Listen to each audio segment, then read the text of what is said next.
el tema de sangre realmente es cortito, pero muchas veces les cuesta responder algunas cosas. Vamos a utilizar primero Menti.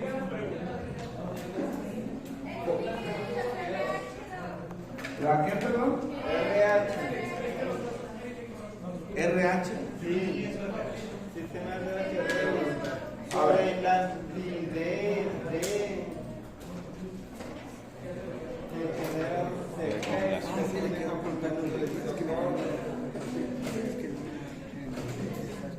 Hay muchos sistemas sanguíneos. En algunas regiones del mundo hay sistemas bastante prevalentes. Es decir, hay mucha gente con ese tipo de sangre. Pero en general, a nivel mundial, los sistemas que más dominan es el sistema ABO y el sistema RH. Y entonces, con estos dos sistemas podemos tener 8 diferentes tipos de sangre.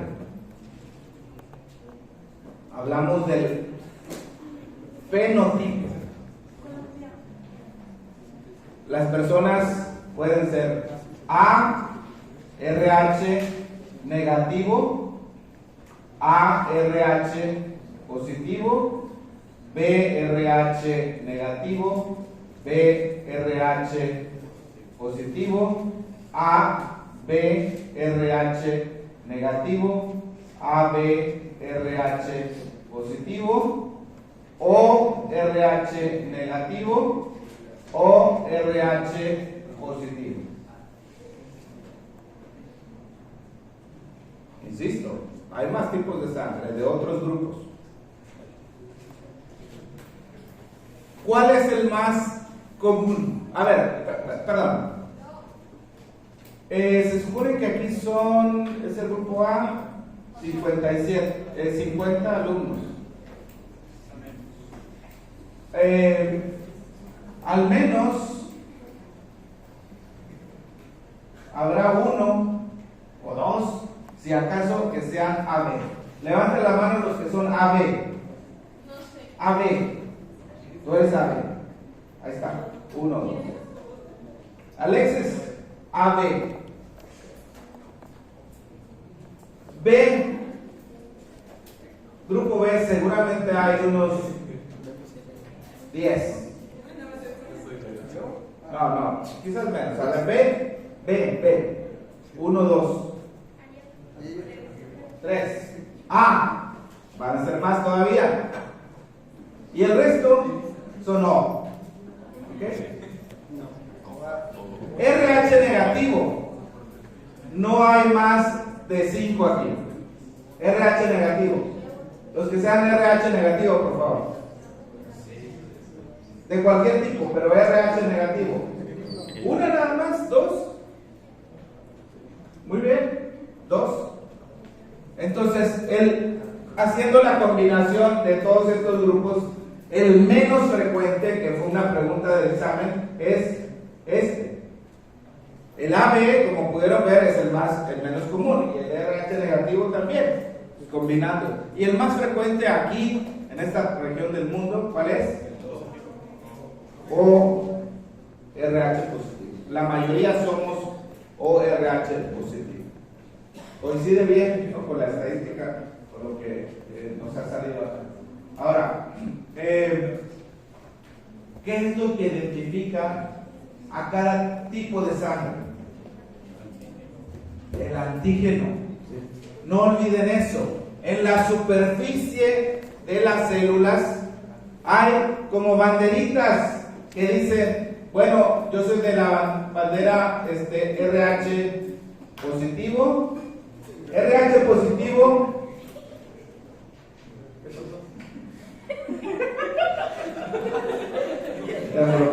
Apágale eso.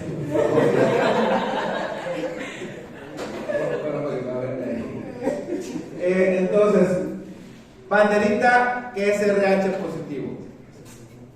El antígeno. ¿Cuántos antígenos hay del sistema RH? Antígenos, a ver, vamos a ver. Antígenos del sistema ABO, ¿cuántos antígenos hay? Antígenos del ABO. 2. En realidad son 3, pero dijimos que vamos a quedarnos con 2 antígenos. Y antígenos del sistema RH, 6. ¿Sí? Tenemos A, C mayúscula y C minúscula, D mayúscula y D minúscula, E mayúscula y E minúscula. ¿Y cuál de todos estos es el más antigénico? El que produce más reacción, porque no es antihigiénico, sino antigénico, es D mayúscula. O sea, las personas RH positivo son las que tienen el antígeno D con mayúscula.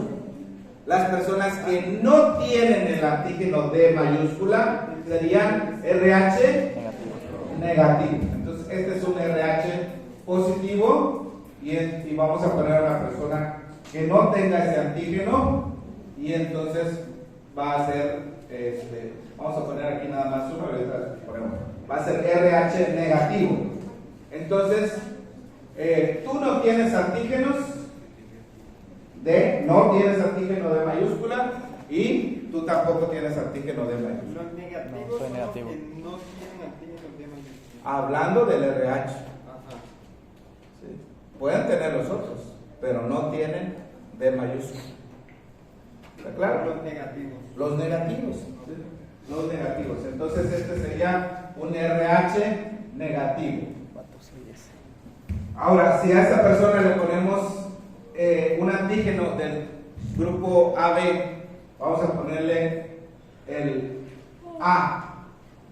Y aquí pues sería la. Entonces este sería ARH positivo y este ARH negativo. Mismo tipo de sangre. Las personas O negativo, ¿qué antígeno tienen en su membrana?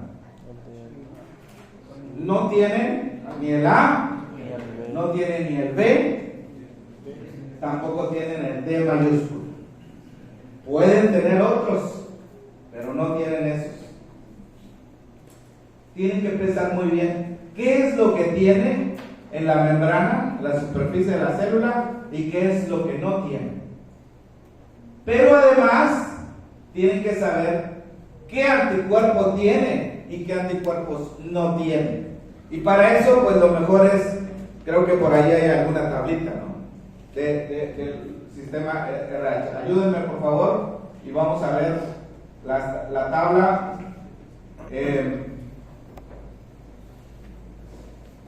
Las personas con tipo A, B, O, vamos a ponerle aquí AB y aquí O. A ver, ¿qué antígeno tiene? ¿Qué antígeno tiene? Antígeno se abrevia G y anticuerpo AB. ¿Qué antígeno tiene el A? Pues el A. ¿El B? B. ¿El AB? AB. ¿Y el O? No tiene ninguno de esos dos. ¿Qué anticuerpo está en el plasma? Porque el antígeno está en el eritrocito, en la célula, y el anticuerpo está en el plasma. ¿Qué anticuerpo tienen las personas del grupo A? Y aquí le vamos a poner un nombre, anti-B. Anti, pues es de antígeno, de anticuerpo. Anticuerpo contra el B. ¿Sí? Anticuerpo. Las del B, ¿qué tipo de anticuerpo tienen? Anti-A. Anti-A. Siempre es el contrario. Y las del AB Ninguno. no tienen ningún anticuerpo porque se estarían atacando a sí mismos. Recuerden que el anticuerpo ataca al antígeno. Y la del O, ¿qué tienen? Los dos, ¿verdad? Anti-A y anti-B. Entonces, ¿quiénes eran B? A ver, Saireli, tú eres B. ¿Y tú eres O? ¿Puedes recibir sangre de Saireli? No. ¿Por qué? ¿Qué van a hacer tus anticuerpos? ¿Qué anticuerpos tienen? ¿Qué anticuerpos tienes? Y hay anti-B. Anti-A y anti-B. ¿Y ella? Es B. Entonces, tus anticuerpos, si recibirías sangre de ella, van a atacar a los eritrocitos de ella, los van a romper. ¿De quién puede recibirlo? B. ¿De quién va a recibir? Solo de O. Solamente de lo. Okay. Solamente de lo. ¿Y el AB? ¿Quién era AB? Pero el B sí puede recibir de no, ¿no? A ver, ahorita vamos a hacer más sencillo. ¿Quién era AB? AB. Alexis. ¿Qué anticuerpos tiene Alexis? No tiene anticuerpos. ¿Puede recibir del A? Sí. ¿Puede recibir del B? ¿Puede recibir del O? Sí. Pues puede recibir de cualquiera. Eso es en teoría. Recuerden que hay otros grupos, entonces en realidad es necesario hacer en el laboratorio un cruce, mezclar la sangre para ver si hay reacción. Ya saben que la reacción se muestra como una agrupación de las células. Aglutinación. Se pegan, se aglutinan y se rompen. Hay hemólisis, anemia hemolítica por la incompatibilidad ABO. Ahora, ¿quién más era B? Aparte de Zaireli.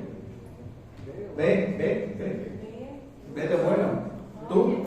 Tú eres B, Edson. A ver, ¿quién le quiere dar sangre a Edson? Yo. Yo daría mi vida por él. Porque él, Cepeda no puede recibir sangre de Zaireli. ¿Tú que eres B? ¿De quién sí puede recibir? Zaireli sí te puede dar sangre porque es del mismo grupo. ¿Y de lo también puede recibir? Sí. En teoría, ¿verdad? En teoría. ¿Pero por qué? Pues porque hay más grupos sanguíneos, no solamente están esos. Y tenemos que hacer la mezcla real. Sí, ya sabemos de que él es B, o sea, ya sabemos de que sí son compatibles, así que puede dar sangre. Porque dicen en teoría. Sí, ya sabemos. Sí, o sea, teóricamente sí, pero hay que en el laboratorio juntar la sangre del donante con el receptor para verificar que no haya reacción por la presencia de otros grupos. Por ejemplo, lo que decía que a ver si me puede donar ¿Está bien? a eso me puede donar no. Sí, ¿de qué? Pero, ¿y el RH afecta? Bueno, nada más estamos hablando del ABO. O sea, si le ponemos el RH, ¿qué RH es? Positivo.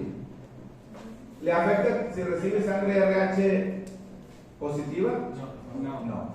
¿Y si recibe sangre RH negativa? ¿Por qué? Sí, porque no es compatible. A ver,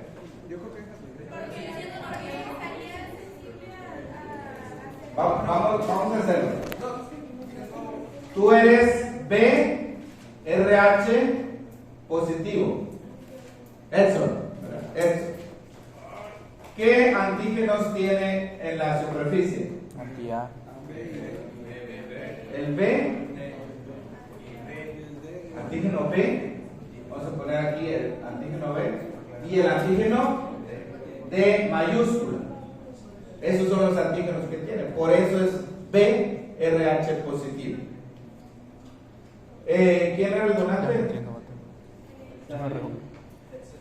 No, tú dijiste a alguien O. No. Que sea O negativo. O negativo. A ver, ¿cómo es el O negativo? ¿Qué antígeno tiene? Ninguno. O negativo. O RH negativo. ¿En la superficie tiene antígeno D? ¿Qué anticuerpos tiene Edson? Anti-A. ¿Y qué más? Y ya. ¿Tiene anti-D? No. Si tuviera anti-D se estaría atacando a sí mismo, ¿no?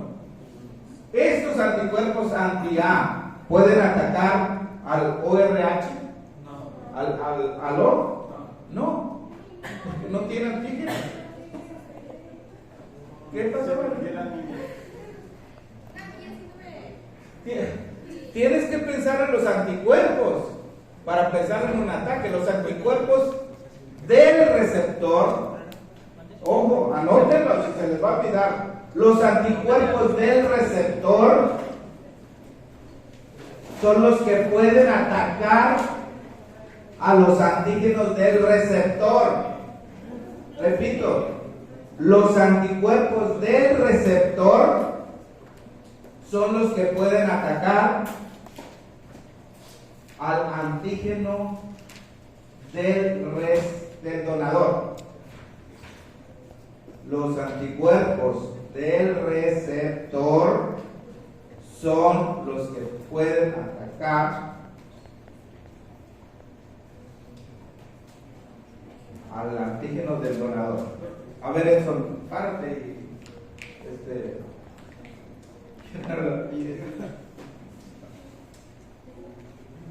¿qué anticuerpos tiene?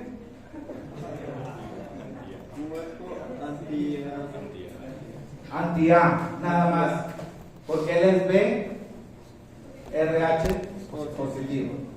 No tiene anti-B, se atacaría a sí mismo. No tiene anti-D. Tus anticuerpos, el único anti-D va a atacar a ella. ¿Ella qué era? ¿Qué antígeno tiene? Ninguno, entonces ¿cómo lo va a atacar? La sangre de ella, cuando pasa con él, cuando pasa a él, no va a reaccionar. Él no va a atacar a los eritrocitos de ella. Ahora, ya puedes sentarte. Vamos, alguien, O positivo.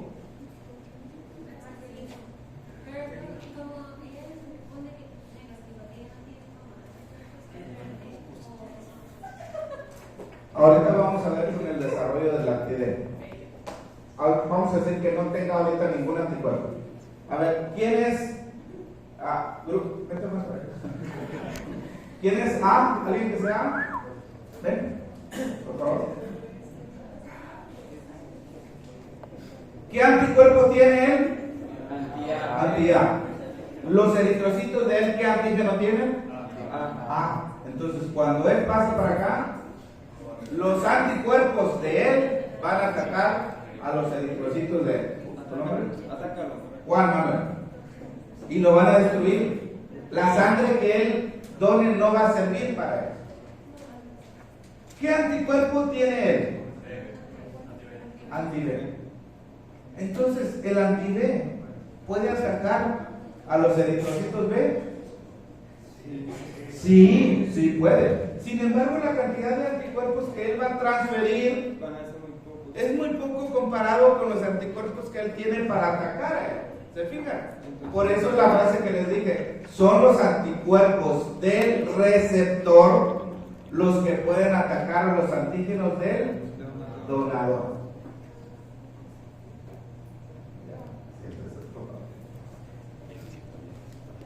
Valentina, ¿ya? ¿O quedaste más enredada? Tengo una pregunta. Sí. Sobre eso de los anticuerpos. Cuando hay inflamación total, pues la mamá en el no la saca porque no tiene anticuerpos. Entonces, cuando, por ejemplo, yo soy O negativo, si una persona que es O positivo me quiere sacar, por primera vez no tengo todavía anticuerpos, ¿lo puede recibir? Esto está relacionado quizás con lo que tú querías preguntar. Las personas que son RH negativo o negativo, eres tú. ¿Qué anticuerpos tienen en el plasma? ¿Qué anticuerpos tienen en el plasma? O tienen Anti-A y anti-B. ¿Tiene anticuerpo anti-B? No. RH negativo al nacer no tiene anticuerpo anti-D. No tiene anticuerpo anti-D. Pero con la exposición, y no necesariamente es con transfusión de sangre, hay otras cosas que el contacto con un antígeno Pero ¿cómo? va a desarrollar, puede desarrollar anticuerpo anti-D. Ahora, vamos a poner el ejemplo del embarazo. ¿Ves? Pero Vamos ¿cómo a- se está exponiendo para generar? A ver, ¿quién es o positivo? Para no batallar. Hombre. Hombre. O positivo. Un hombre o positivo. Marcelino.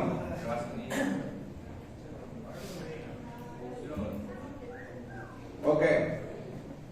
No graben esto. Vamos a decir que ellos se casan.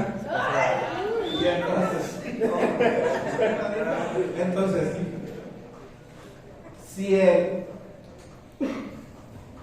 primer embarazo de ella es un RH negativo, ella ya es negativa, ¿va a haber problema? No. Pero si es un RH positivo, porque el padre era RH positivo, ¿va a haber problema en el primer embarazo?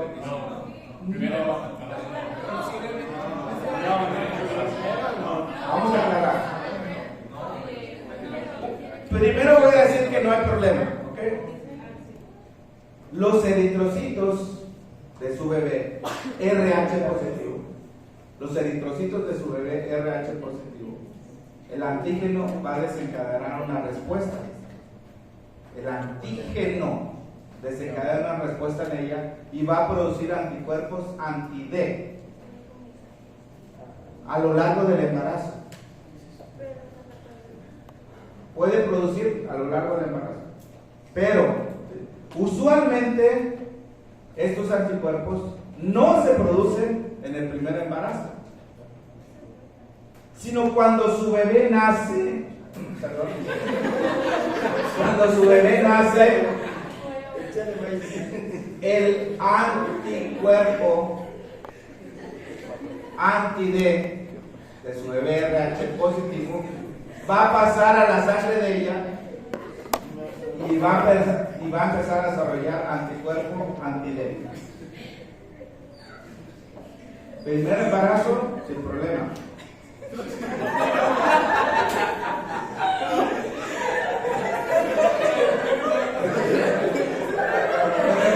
No te pongas rojo. A ver, allá que están grabando. No lo vayan a subir a la red. Otra vez. Su primer bebé, RH negativo, no hay problema. Su segundo bebé, RH positivo, puede tener problema, pero usualmente no. Sino al final del embarazo, si su bebé, su segundo bebé, es RH positivo, la sangre del bebé, el antígeno D va a pasar a ella y va a generar una respuesta. ¿Cuál es la respuesta? Producir anticuerpos anti-D.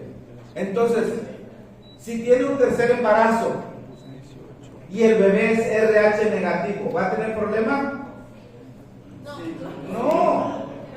Pero si el bebé es RH positivo, el anticuerpo que ella produjo del embarazo previo va a atacar al bebé, al bebé es RH positivo. Si es positivo. Si la mamá es positiva, no nos metemos con ese problema de incompatibilidad. La incompatibilidad se da con las mamás que son RH negativo.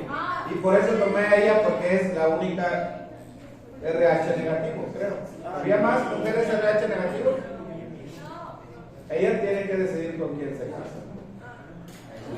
No, no es cierto, no. Eso no importa. El tipo de sangre, si le pierde, si está bien enamorada, no importa el tipo de sangre. Porque, a ver, su bebé, ella está embarazada, su bebé es RH positivo. Cuando su bebé nace, ¿qué hay que hacer para evitar que ella produzca anticuerpos anti-D? Aplicarle una vacuna que bloquea la producción de anticuerpos anti-D. Y entonces no hay problema por los siguientes embarazos. Todo tiene solución. Ya, gracias. Esa palabra anti-D. La vacuna es después del primer embarazo, ¿no? Sí. Okay. Siempre estamos hablando de madres RH negativas, ¿ok? Si el bebé es RH positivo, ya les conté la historia, por favor. Si el bebé es RH positivo, hay que inmunizar a la mamá, al bebé. ¿Con qué le pones, Giovanna? ¿Qué le pones a la mamá? Una inmunoglobulina anti-D. Bloquea la producción de anticuerpos. Si puede ser primero, segundo, lo que sea. Es siempre y cuando el bebé sea RH positivo, que sea lo contrario de ella.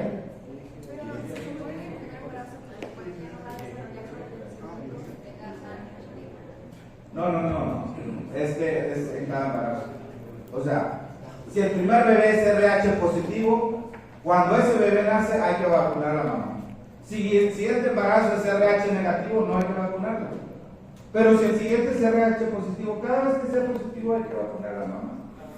Y eso, o sea, es evitar la formación de la persona. ¿Vale? ¿Tu mamá es RH negativo? No, solamente las situaciones solamente con las mujeres RH negativas. ¿Sí? A ver, vamos a ver si hay contraseña de qué. ¿De L40? Sí.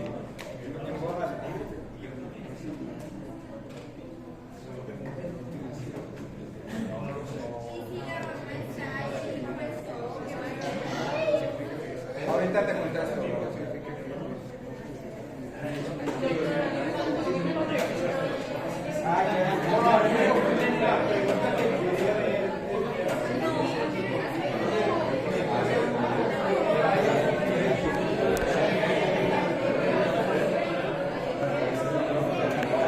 Enfocamos en las mujeres RH negativas que tienen hijos RH positivos.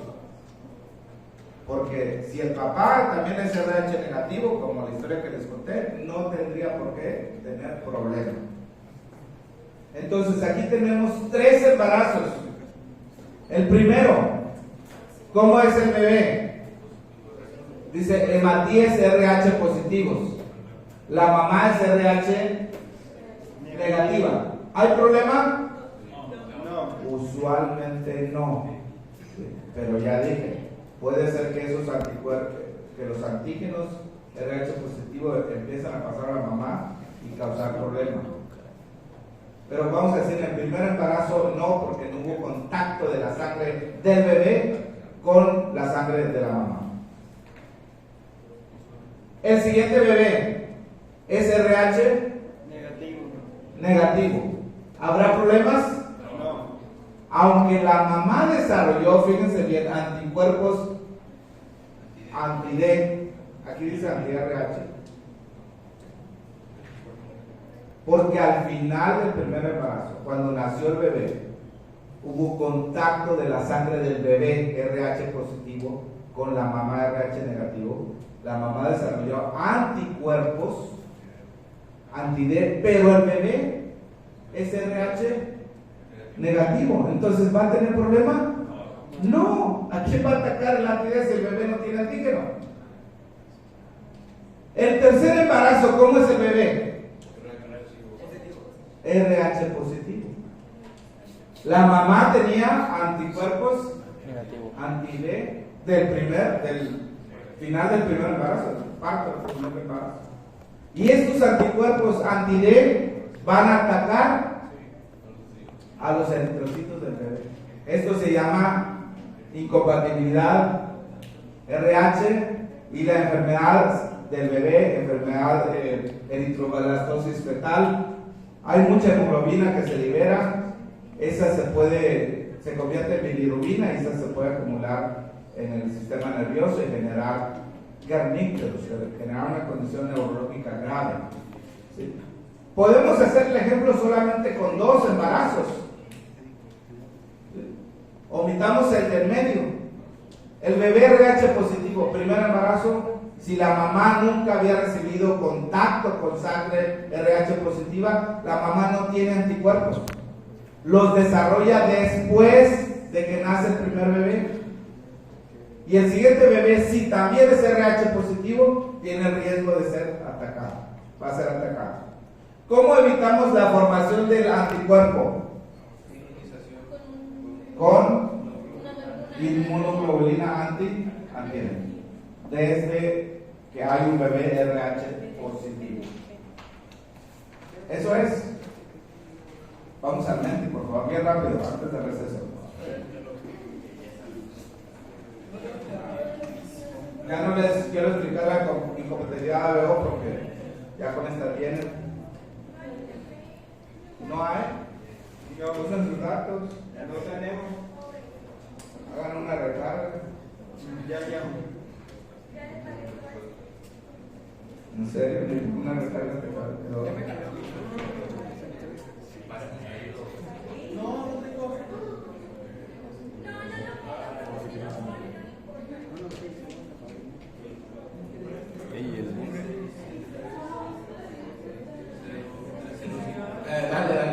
Dale. Ah, pero lo reseteamos. Ah, ya, ¿son respuestas suyas? ¿Qué tipo de sangre tiene? Sí, porque lo reseteé, ahí se está moviendo. Pues esa pregunta ya la hice.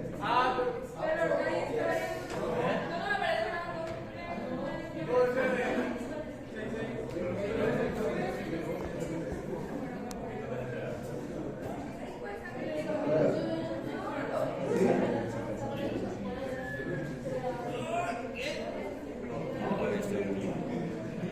Nadie. ¿Tú eres qué?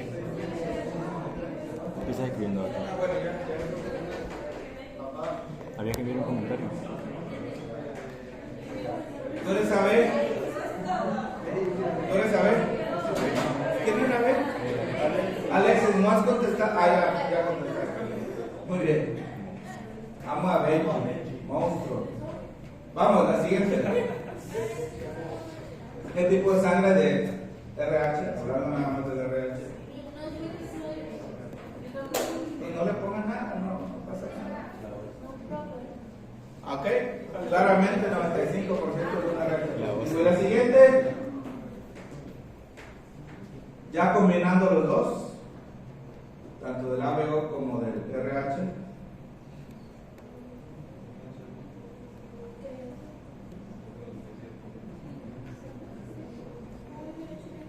Pues está predominando el RH o RH positivo, lógicamente era lo esperado. No tengo sueño. Oye, cancelando, cuidadito. Ay.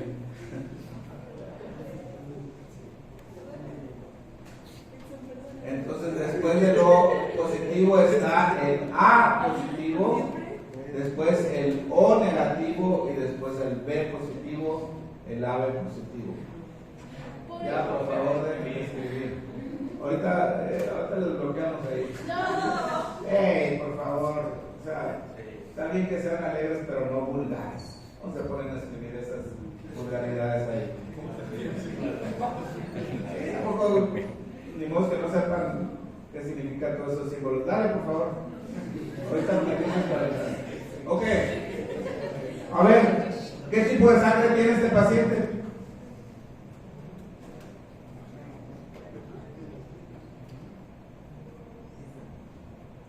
Cuando estaban separaditos, la sangre pues es normal.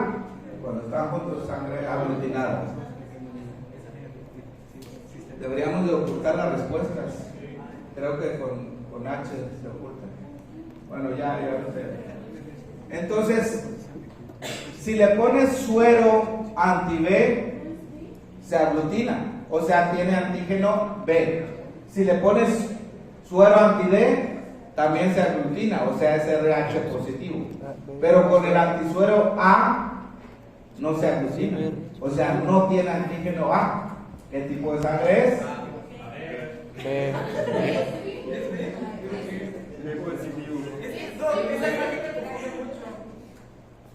A ver.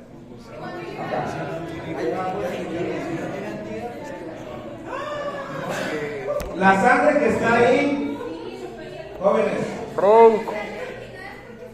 La sangre que está ahí es... La sangre que está ahí es como si fuera el receptor. Le pones anti-A, suero anti-A. No hay aglutinación. ¿Tiene antígeno A la persona? No. No, entonces no es A. Esto te está diciendo que no es A. Pero si se aglutina con el anti-B, te está diciendo que tiene antígeno B. Siempre que tengamos los dos, antígeno y anticuerpo, hay reacción. Entonces, la persona es tipo B. Pero además, con el anti-D también se aglutina. Quiere decir que tiene antígeno D. Positivo. Entonces, ¿qué tipo de sangre es? B positivo. B positivo, como dijo la mayoría. ¿Sí? Algunos se copiaron, pero bueno. Break.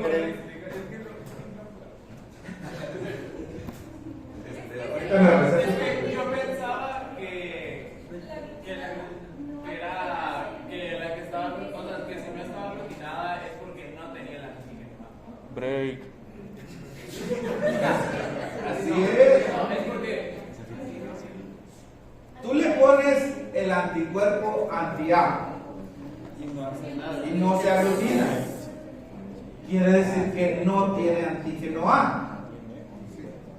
Solamente se aglutinan cuando está presente tanto el anticuerpo como el antígeno. Si tú pones un anticuerpo anti-B y se aglutina, quiere decir que esos eritrocitos tienen antígeno B. Es que también eso está bien complicado. Aquí lo ponen igual que anticuerpo. O sea, ¿cómo la diferencia? Si pongo anti es anticuerpo, no antígeno. Anti-B es anticuerpo. o sea, entonces la glutina. Break. No, una pregunta. El anti-B va a decir si el B, por ejemplo, en este caso es positivo o es negativo. No. ¿Cómo? Es el D. No, el D. El D. Ah, el de qué Si se aglutina es Positivo. positivo. Y si no está aglutinado Es es negativo. negativo. Exacto. O Break. sea, que está con suelo. Break. A ver, los que quieran vengan acá más cerquita. Break. Sí, break. Alexis. Los que quieran explicación vengan acá más cerca, por favor. Ay, ahorita me dicen, solo le falta refugio. Vamos al baño. No, ahorita les explica.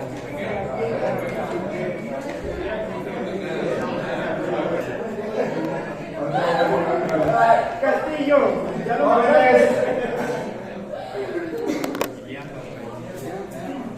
Castillo no lo he mandado. a ver, jóvenes, Mándeme un saludo. se sientan, por favor. Mándeme un saludo por el micrófono. Un saludo a Aguilar. Pérez.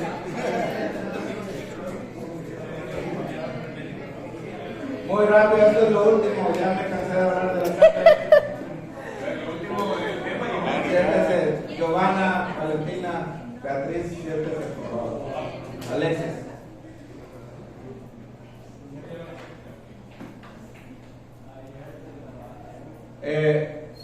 ¿Dónde vas? A ver, si pongo la palabra anti, siempre me voy a estar refiriendo al anticuerpo.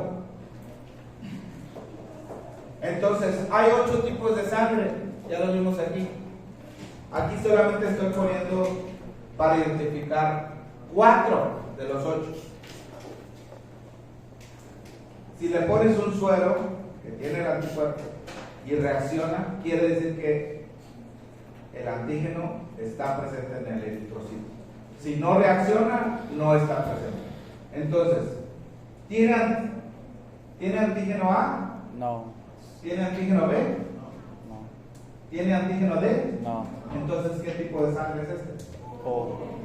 ¿Qué O? Negativo. O, Negativo. RH, Negativo. negativo. El siguiente, ¿reaccionó con el A? No. ¿Con el B? Tampoco. ¿Con el D? Sí. Entonces, ¿qué tipo de sangre es? ORH positivo. ORH Positivo. positivo. El tercero, ¿con qué anticuerpo reaccionó? Con el A. Entonces, ¿qué tipo de sangre es? B.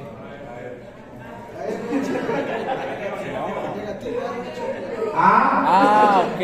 A. RH Ya entendí. negativo. ¿Y el último? A positivo. A, Positivo. RH. Positivo. Ahí en el Esos dibujitos. en el flashcard hay un error. No sé quién me dijo, pero acuérdenme de corregirlo porque sí hay un error. Doug, ¿va a poner dibujitos así en el examen? Pues claro. Sí. Sí.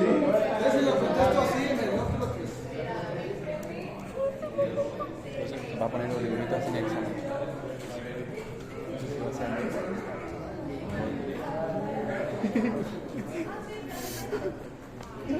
Ya no quiero estudiar. Ya no. A ver, este último ya. Ahora sí el último. ¿Este último qué es? AB. Negativo. AB. RH negativo. ¿Estás, Valentina? AB negativo. Ponme. Vamos a hablar ahora de hemostasia en una hora. No sé cómo lo voy a hacer porque el tema es larguísimo.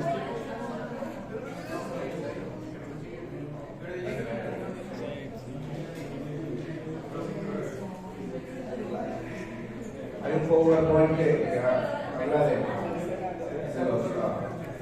Ya nos salimos del mente.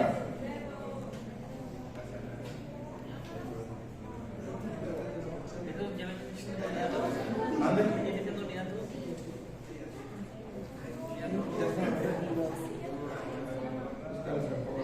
Ya nos salimos del menti. Sí, está presa del Messi ya.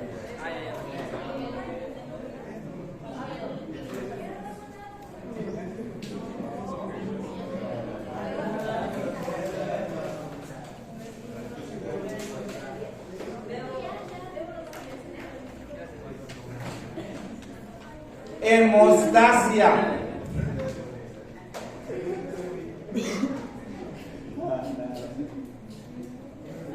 Dos palabras. Hemo, sangre. Estasia, éstasis, que es detener. Hemostasia es detener un sangrado. Giovanna Rodríguez Salinas. La hemostasia puede ser hecha de manera mecánica. Si te ves una persona que tiene un sangrado profuso, o aunque no sea profuso, pero lo primero que haces es Presionar. compresión. Eso es algo mecánico, de tener el sangrado. En nuestro cuerpo, pues Dios puso todo un mecanismo para evitar que te desangres. Pues la sangre es muy valiosa, ¿no? La vida. Hemostasia. La hemostasia tiene fases. Ahí están. 4 fases. Son muy rápidas una de la otra. Entonces, cambio. Lo primero que sucede cuando hay un corte de un vaso sanguíneo es una contracción de la pared del vaso, del músculo liso, para disminuir el diámetro y evitar la pérdida. Eso se llama el espasmo vascular. Y para eso existen diversas sustancias que lo que hacen de manera general es vasoconstricción. Imagínense una arteria grande, femoral. No en todos los casos puede haber el espasmo, ¿no? Tú cortas una arteria femoral y en minutos se muere la persona. Eso es lo que pasa en accidentes o otras cosas. Yugular o carótida, pues no hay tiempo para el espasmo. Aunque se intenta, ¿no? Pero no. Hay personas que se han salvado una amputación que logra hacer algo de espasmo, un torniquete, qué sé yo. La segunda fase es la formación del tapón plaquetal. Las plaquetas son esenciales para la vida. ¿De dónde vienen las plaquetas? De los megacariocitos. Una célula grande, por eso se llama así, megacariocito. Las plaquetas no son células, pero tienen muchísimas sustancias que permiten formar un tapón para evitar la pérdida de sangre, sobre todo en los pequeños vasos, porque las plaquetas son pequeñísimas. Las plaquetas, cuando todo está bien, cuando no hay riesgo de pérdida de sangre, pues andan bien. Pero si hay una amenaza, incluso en los vasos pequeños, ¿qué pasa con las plaquetas? Estaban bien, pero ahora hay una herida y las plaquetas se activan, se transforman totalmente. Hoy estaba quietecita y ahora empieza con pseudópodos, empieza a contraerse, liberar sustancias, etc. Plaquetas. La cantidad normal de plaquetas, ¿cuánto es en la sangre? 300.000. En números, no en porcentaje, porque no. 150.000 a 300.000. Puede ser un poco más.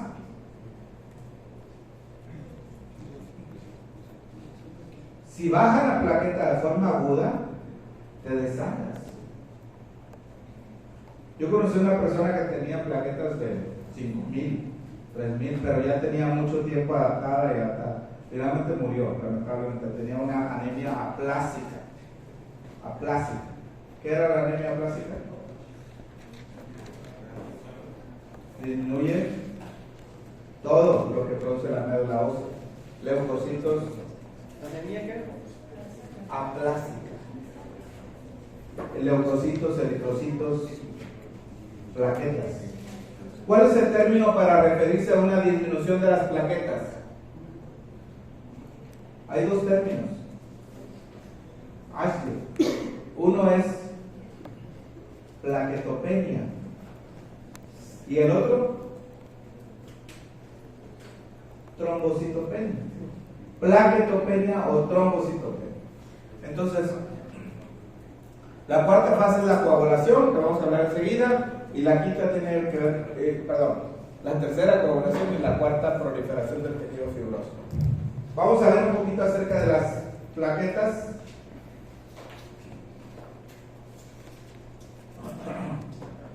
Dale, por favor. ¿Sí? Sí, porque no. Aquí están las características.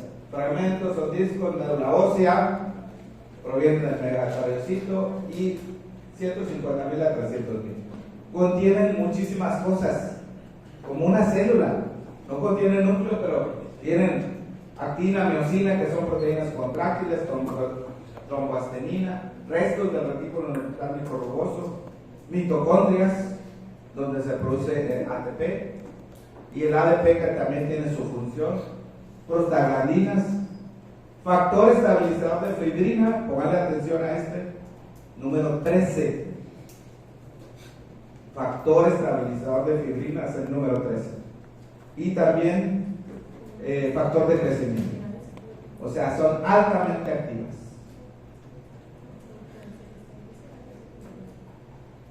Si hay una deficiencia de plaquetas, empiezas a sangrar. Y si no es tan grave, a lo mejor los sangrados son muy pequeñitos, así, o sea, los puntitos nada más, petequias, manchitas de sangre. Entonces, la membrana, ya hemos estudiado, la membrana es una bicapa lipídica. ¿Cuál es el principal fosfolípido de la membrana? Perdón, el principal lípido, ¿cuál es? pues los fosfolípidos, ¿verdad? Que tienen una cabeza hidrofílica y colas hidrofóbicas. Los fosfolípidos, hay una enzima que los corta y entonces forman derivados de ahí. Voy a hablar de eso después. Pero los fosfolípidos de la membrana de las plaquetas van a activar la coagulación. Ojo, el concepto general es hemostasis. Hay fases, la segunda tapón plaquetario, nada más. Las plaquetas se juntan entre sí, se pegan a la pared del vaso, se juntan entre sí. Hay mecanismos que se llaman adherencia y agregación. Agregación quiere decir que las plaquetas se pegan entre sí.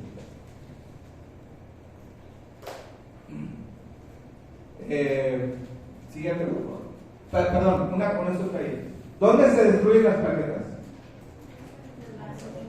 En el vaso. Luego entonces, si a una persona le quitan el vaso, ¿qué va a pasar con el número de plaquetas?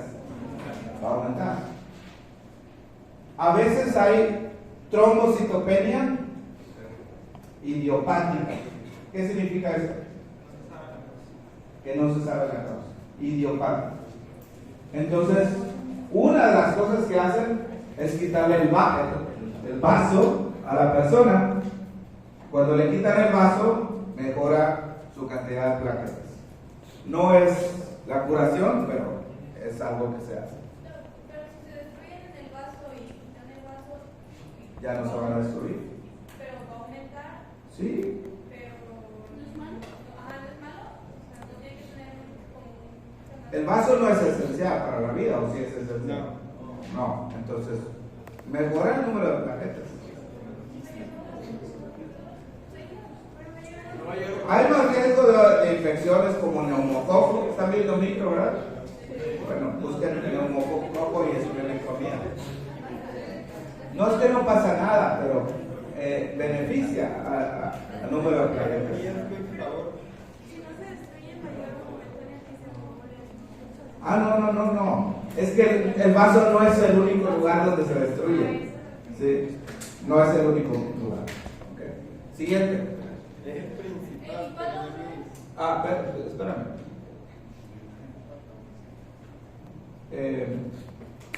Las células del sistema retículo endotelial, que incluso están en el hígado, en los tejidos, destruyen, pero principalmente el vaso. A ver, la anterior a esta. Ok, la que sigue. El tapón plaquetario, entonces las plaquetas se activan y entonces se hinchan, se contraen, emiten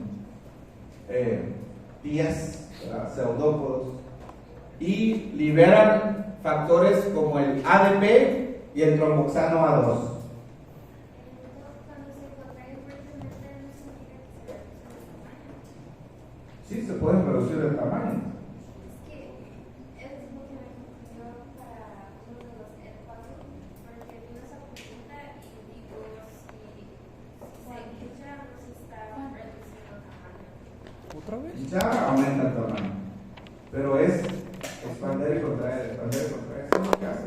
Se vuelven muy activas, muy activas. Es que había una pregunta también en que decía cuáles son agregantes plaquetarios y la respuesta andaba la opción ADP y trombostano y el resto de la dos. Bueno, nos podemos corregir. Ahora la calificación de Puzzle no lo estoy tomando en cuenta. Voy a hacer un paréntesis. Lo que estoy tomando en cuenta es que vean el video y contesten la pregunta. Independientemente si sacan 0 o si sacan 100, es hacer la tarea. Y ese es un asunto que estoy evaluando como actitud. Si usted no hace la tarea, no es responsable. Porque la tarea es muy sencilla, ver el video. ¿Ok? Ver el video. Y no me pidan que lo adelante o que me brinque por las preguntas. No, tienen que ver todo el video.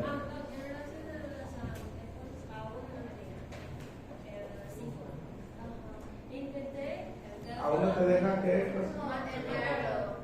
Bueno, yo no sé qué problema técnico hay, pero lo podemos revisar y puedo verificar realmente si lo hicieron aunque no aparezca enviado. Eso está ahí registrado. Todos Eso no se preocupe. Entonces, ahora llevamos, ¿cuántos videos llevamos en el curso? 14 videos. 14 videos, ¿verdad? ¿Sí? Si ustedes han visto nada más 5 de 14, ¿qué calificación llevan ahí? 5 de 14. Así lo voy a evaluar.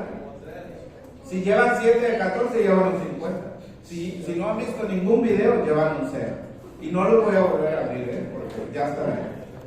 Aunque no estuviera inscrito, usted tenía oportunidad de verlos, porque no está en el cuento. Entonces, los agregantes plaquetarios que tenemos liberados por parte de las plaquetas son el ADP, pero sobre todo tromboxano A2.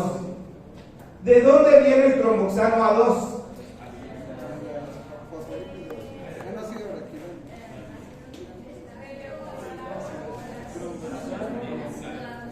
Ok. Fosfolípido. Fosfolípido. ¿Cuál es el componente aquí? En las colas del fosfolípido. ¿Qué son? Alexis. ¿Qué son? Algo tienes en la cabeza. Si te distraes mucho por allá, vete para acá. Pero los fosfolípidos, ¿qué son? Ácidos grasos. Ustedes vieron en bioquímica ácidos grasos. Los ácidos grasos tienen número par de carbonos. 12, 14, 16, 18. ¿Cómo se llama el ácido graso que tiene 20 carbonos? Ácido araquidónico. Entonces, hay una enzima que le corta la cabeza al fosfolípido y libera los ácidos grasos. Si ese ácido graso tiene 20 carbonos, entonces se llama ácido araquidónico. Y ese ácido, por medio de una enzima que se llama ciclooxigenasa, se convierte en prostaglandina. Y la prostaglandina se convierte en tromboxano por medio de otra enzima que se llama tromboxano sintetasa, tromboxano A2. Esa es la vía. Entonces el tromboxano viene de los fosfolípidos de las plaquetas.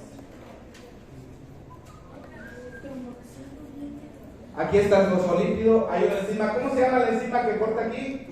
En bioquímica lo vieron también. Acá se llama fosfolipasa A2, PLA2. Y entonces libera el ácido graso. Puede ser araquidónico u otros ácidos grasos. En referencia específica al araquidónico de 20 carbonos, se transforma en prostaglandinas por medio de la ciclooxigenasa. También en otros compuestos, pero no los voy a poner aquí. Y después tenemos de la prostaglandina el tromboxano A2. El tromboxano A2 es un agregante plaquetario. Agregante. ¿Qué quiere decir? Coagula no, porque dijéramos coagulante o procoagulante. Agregante no es coagulación. Agregante tiene que ver con el tapón plaquetario. Recuerden que las fases son espasmo, tapón, coagulación y la proliferación del tejido fibroso. Entonces, ¿qué es agregación? Oye, ya pasamos para el segundo periodo. ¿Qué es agregación? Juntar, pegar las plaquetas para formar tapón plaquetario, para evitar la pérdida de sangre. La aspirina inhibe a la ciclooxigenasa. ¿Qué va a pasar con la agregación plaquetaria cuando se utiliza aspirina?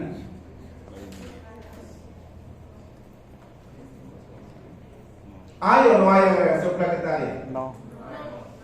No hay, porque estás inhibiendo la formación de tromboxano A2. Son bajas dosis de aspirina y es a nivel de las plaquetas. Este efecto. Entonces, ¿aspirina es anticoagulante? No es anticoagulante, es antiagregante. Antiagregante. Siguiente, por favor.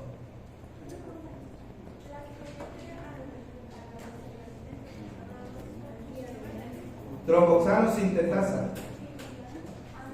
Aquí, tromboxano sintetasa. No les voy a preguntar el nombre sencillo.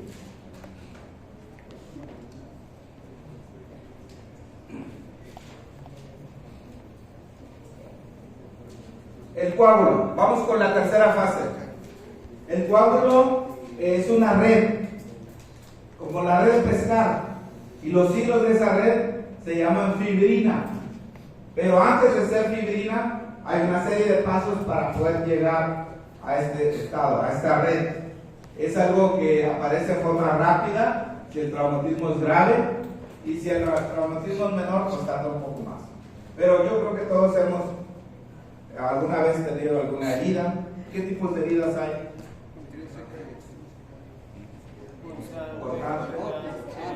Punzante. ¿Y las heridas del corazón qué?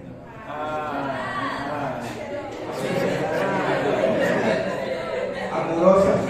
Bueno, lo hice histología. Entonces, Me acordé. para la coagulación se necesitan proteínas, la mayor parte son proteínas, que se llaman factores de coagulación. Hay que tener una lista. ¿Cuántos factores de coagulación hay aquí? 14, 15. No son 16, ¿no? Ahí hay 15. ¿Por qué? Porque no está el número 6, ¿verdad? Observen bien. 1, 2, 3, 4 y después 5, 7. Y estos últimos no tienen número. Lo clásico es hasta el número 13, pero en realidad son 12 porque hace más de 16. El 1, ¿cómo se llama? Fibrinógeno. Va a ser más conocido así. El fibrinógeno es una proteína en la sangre que es el paso previo para formar la red de fibrina. El número 2, Giovanni Rodríguez. ¿Cómo se llama? Protrombina. Protrombina. ¿Trombo? ¿Qué es un trombo?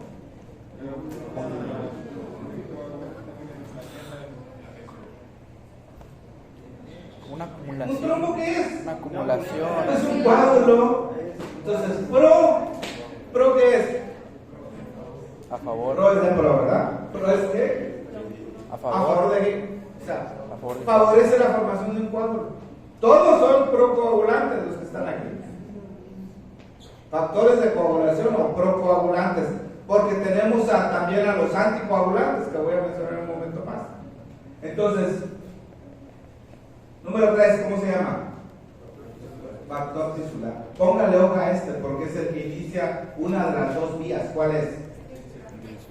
La de afuera, ¿verdad? Extrínseco.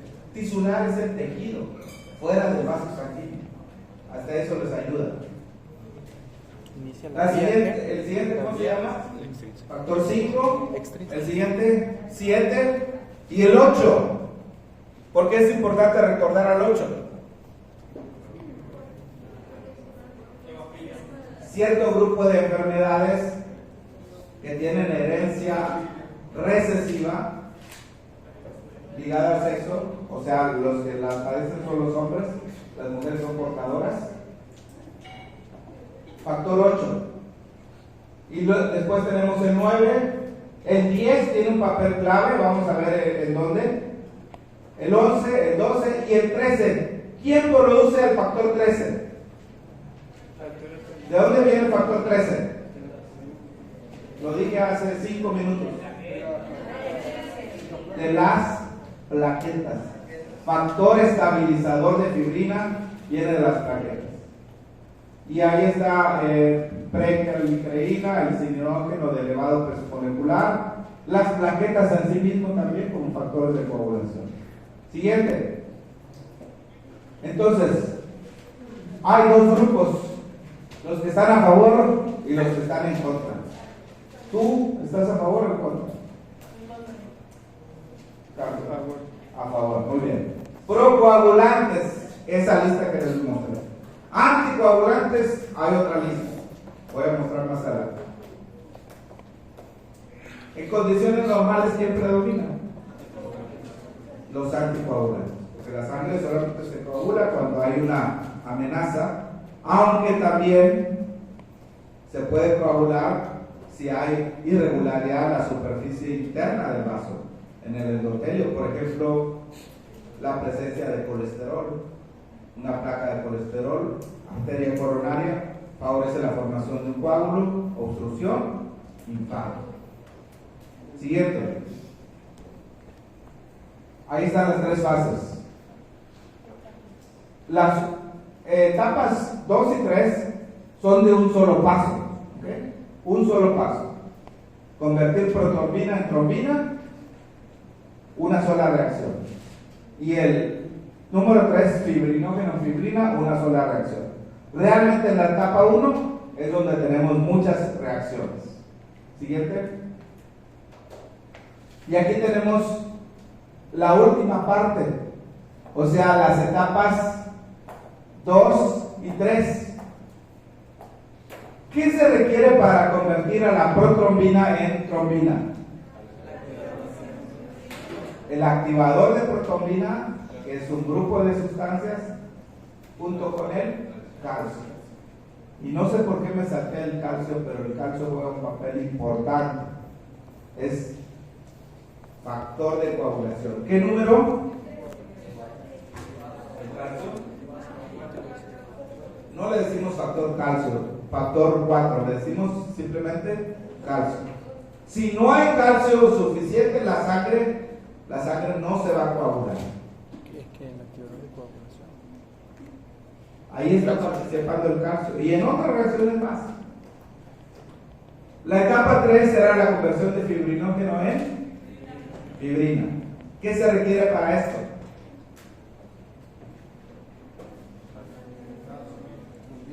Calcio otra vez, pero ¿cuál es el que básicamente convierte el fibrinógeno en fibrina? No, ahí está. La trombina. De la reacción previa, la protrombina se convirtió en trombina. Y esa trombina va a convertir el fibrinógeno en fibrina. Por eso es que es una cascada, la cascada de coagulación. Pero esa red que se forma inicialmente es una red laxa, es una red débil, es una red que necesita ser fortalecida, porque si no se va a romper. ¿Quién le da fuerza a esa red? ¿Qué factor de coagulación fortalece la red? El 13, producido por Plaquetas. ¿Se fijan? Las plaquetas participan en la segunda fase, que era el tapón plaquetario. Es más, desde la primera, porque el tromboxano también hace vasoconstricción en el espasmo vascular. En la segunda el tapón, y aquí lo estamos viendo en la tercera, en la coagulación, produciendo factores de coagulación. Factor 13, el factor estabilizador de fibrina. Y ahora sí tenemos, y los peces quedan atrapados en la red. O sea, las células sanguíneas, los eritrocitos, el plasma, todo queda atrapado en una red que se forma pues un coágulo. Siguiente, por favor. ¿Qué tan rápido ocurre la coagulación? ¿De qué depende la rapidez con la que ocurre la coagulación?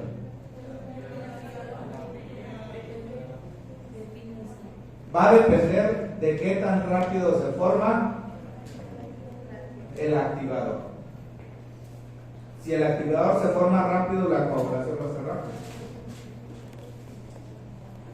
Y aquí, otra vez, las plaquetas van a jugar un papel en convertir protrombina en trombina. Siguiente.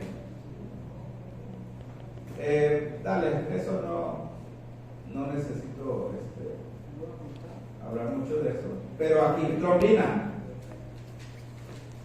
Sí, lo voy a preguntar eso. Ya lo tienen en el video.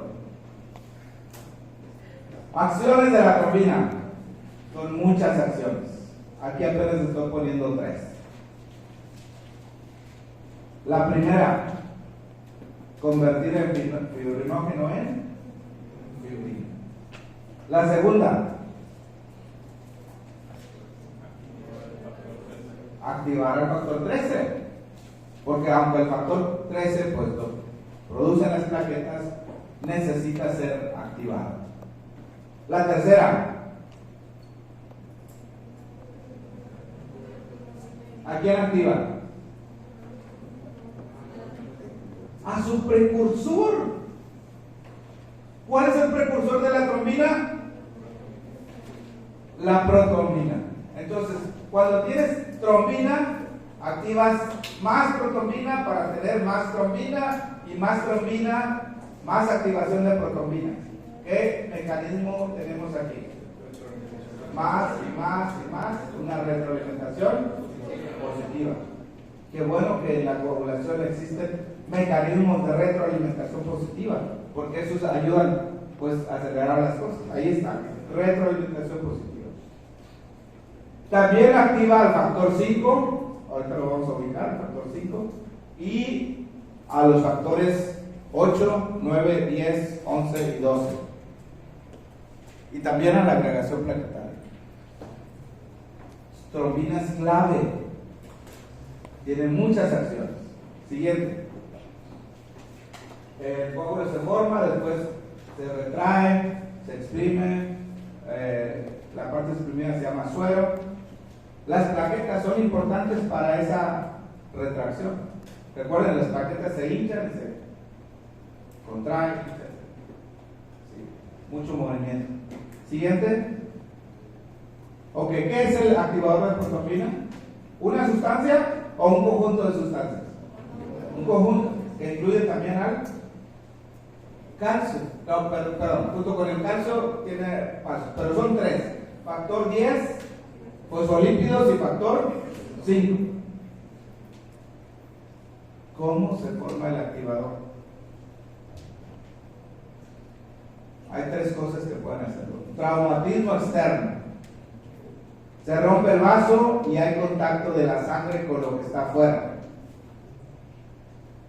O, aunque no se rompa el vaso, si la sangre choca contra una superficie rugosa. ¿Cómo se llama la capa más interna de los vasos sanguíneos?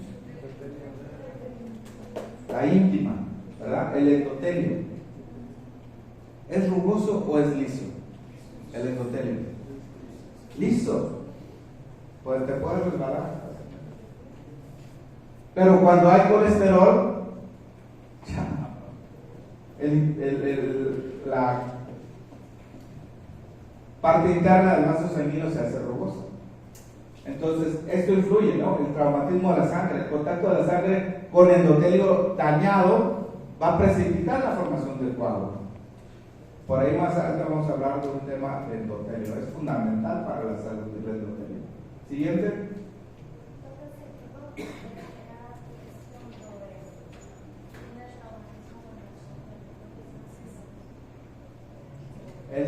La sangre va con cierta velocidad en los vasos sanguíneos.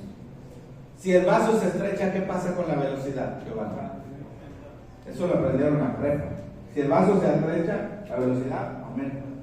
Y el tipo de flujo cambia, lo veremos en cardio. Eso es traumatismo de la sangre. La sangre pues hace contacto con la pared interna.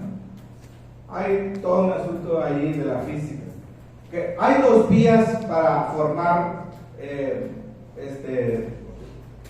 activador de la protrombina. Una es la extrínseca y otra es la intrínseca. ¿Cuál es más larga? ¿Cuál tiene más pasos? Intrínseca. La extrínseca. ¿Cuál es más rápida?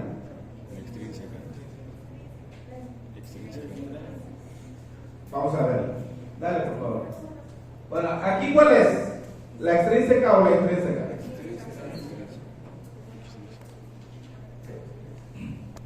En una figura previa les puse este paso. Solamente que estaba así a explicar, que eran las etapas 2 y 3. Esta es la etapa 1 de cuál vía? ¿Extrínseca o intrínseca? Extrínseca. A ver, ¿dónde inicia?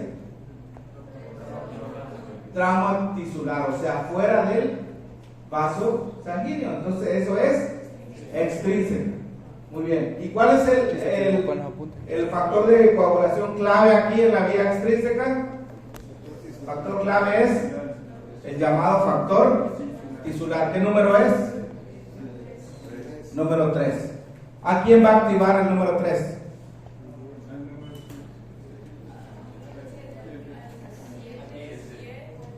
¿A quién activa? Al 10, pero para eso se requiere la presencia de Calcio. De calcio, ¿no? ahí está. Calcio. Miren, factor tisular va a activar al 10 a 10 activado. Se requiere la presencia del 7 y también fosfolípidos. Participan ahí. ¿Y el 10 activado qué va a hacer? Junto con fosfolípidos, el 5 forman el activador de la protrombina.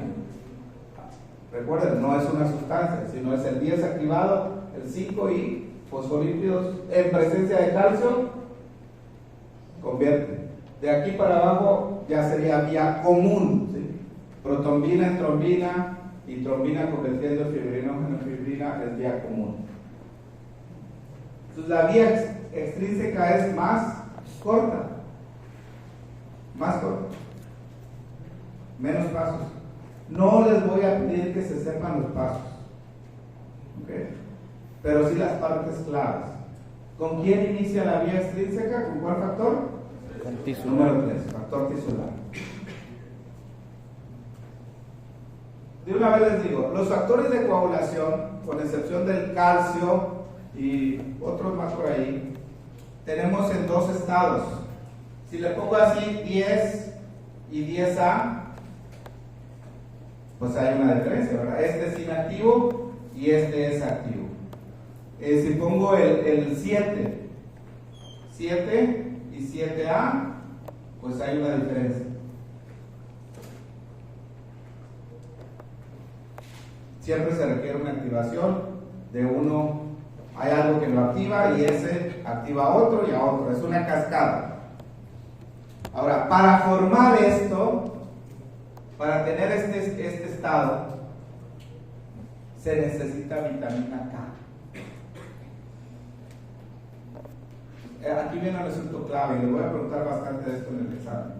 La vitamina K, ¿qué función tiene? ¿Han escuchado que la vitamina K sirve para detener sangrado? ¿Han escuchado ustedes? Porque si no tienen vitamina K, la persona puede sangrar. Recién nacido, por ejemplo, pocos días de nacido, falta vitamina K, puede sangrar. ¿Qué es lo que hace realmente la vitamina K?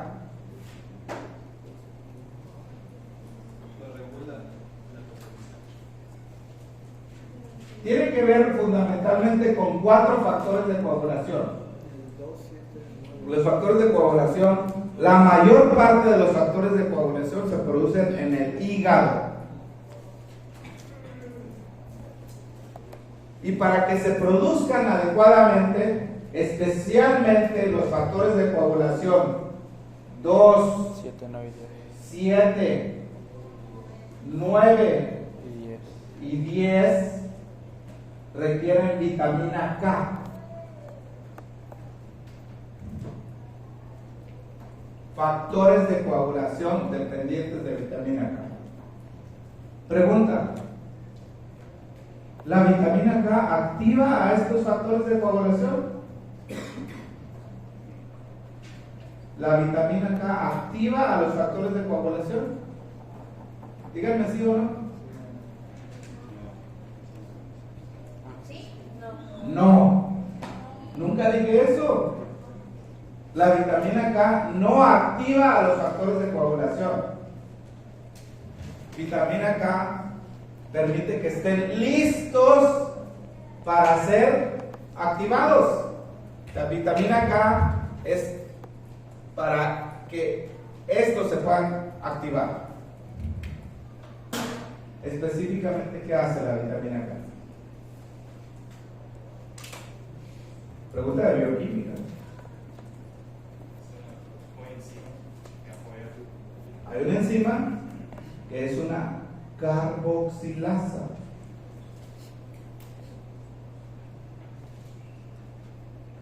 ¿Qué hacen las carboxilasas? ¿Qué le ponen a los compuestos? Porque estos factores de coagulación son proteínas, ¿ok? Tienen aminoácidos. Uno de los aminoácidos se llama ácido glutámico. ¿Recuerdan? Ácido glutámico. La vitamina K, de manera específica, hace una gamma carboxilación de los residuos del ácido glutámico. Gamma carboxilación. ¿Y qué es eso de gamma? ¿Gamma qué? ¿Gamma qué? ¿Cómo se nombran los carbonos de los aminoácidos?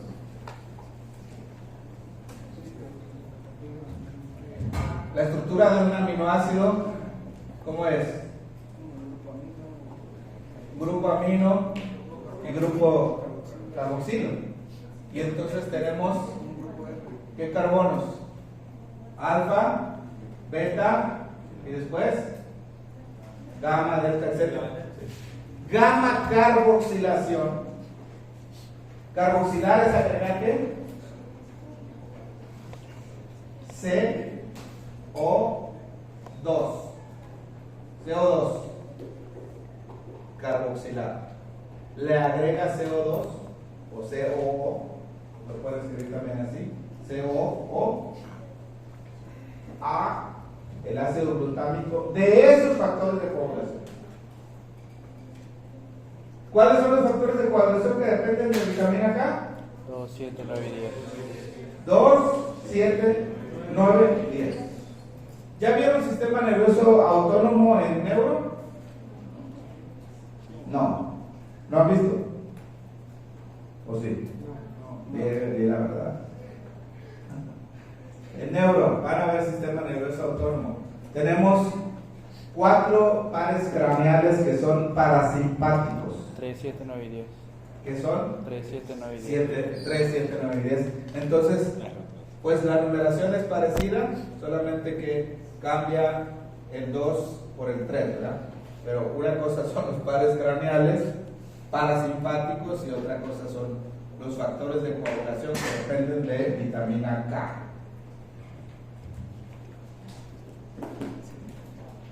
Si no hay vitamina K, el factor de coagulación no va a estar listo para ser activado.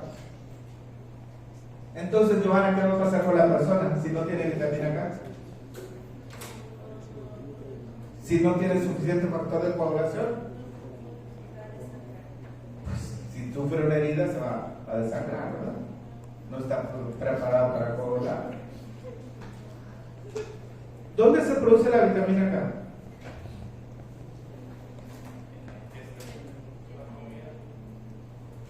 Bacterias intestinales. Por supuesto, también la ingerimos de las plantas. Un bebé recién nacido, su intestino está estéril, no tiene suficiente producción de vitamina K. Si al momento de nacer le ponen vitamina K, le inyectan, para evitar que haya sangrado por el cordón umbilical.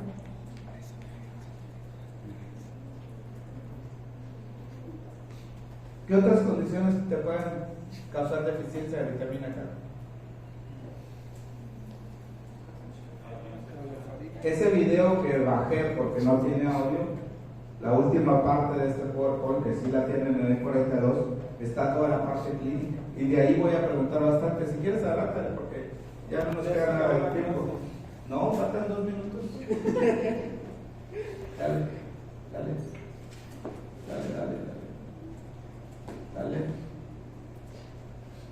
Ahí. Principales causas de hemorragia no traumática. O sea, ya sabemos que si tienes una herida, pues puede haber sangrado, ¿no? Pero aunque no tenga una herida, puede haber sangrado. Una es por enfermedades hepáticas. ¿Por qué las enfermedades hepáticas pueden dar sangrado no traumático? La mayor parte de los factores de coagulación, ¿dónde se producen? En el hígado. Entonces, una enfermedad hepática va a haber deficiencia de factores de coagulación. Deficiencia de vitamina K. Varias cosas, ahorita voy a mencionar. Deficiencia de los factores de coagulación directamente, de manera específica, como ocurre en la hemofilia. ¿Con qué factor de coagulación relacionamos a la hemofilia clásica? Con el 8.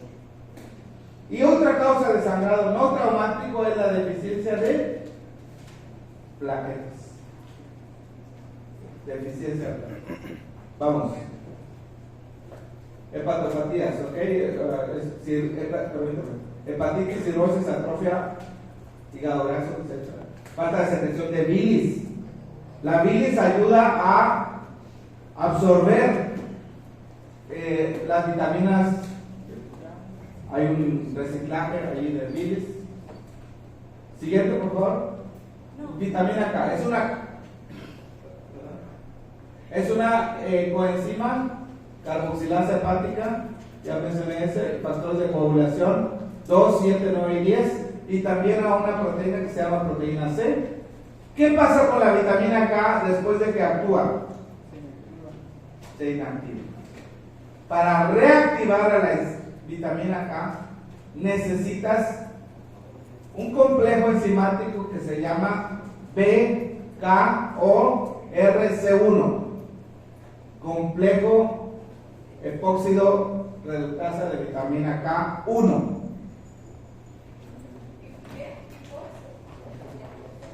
Bueno, ahí está. Abreviado BKORC1. Hay un medicamento anticoagulante que lo que hace es inhibir o impedir la reactivación de la vitamina K. Los warfarina, fumarínicos, y impiden la reactivación de la vitamina K. Bueno, por favor, si podemos mover mesabancos para allá y ayudarme a traer los que están aquí. Nos vemos el viernes para el examen. Bueno, esta noche a las 8 voy a dar un repaso y si no terminamos mañana lo vemos. Mismo link para la noche. Ayúdenme por favor con los mesabancos.